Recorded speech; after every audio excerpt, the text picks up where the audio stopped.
नमस्ते, welcome to ideation. खबर आई है कि reserve bank of India Bharat सरकार को पैसे देने जा रहा है।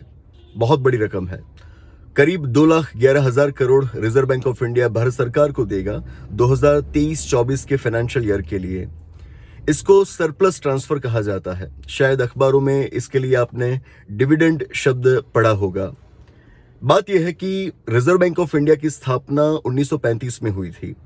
1934 के कानून के तहत उसकी स्थापना 1935 में हुई थी। Reserve bank of India act 1934 में बनाया गया था।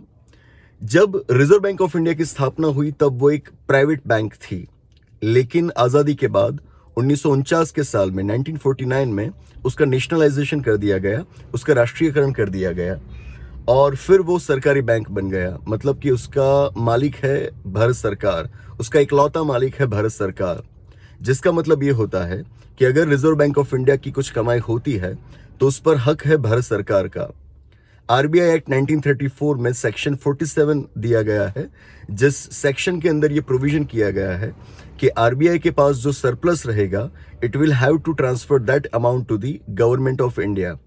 इसी प्रोविजन के तहत रिजर्व बैंक ऑफ इंडिया के द्वारा ट्रांसफर्स किए जाते हैं। पिछले साल 2022-23 के लिए जो सरप्लस ट्रांसफर किया गया था, it was around 87,000 crore. This time it is around 2,11,000 crore. That is more than double. मैंने आपको सरप्लस ट्रांसफर के बारे में ये बताया। आपको मुझे बताना है कि आरबीआई के पास ये पैसे आते कहाँ से हैं, हाउ डज इट अर्न। नीचे कमेंट बॉक्स में बताइएगा।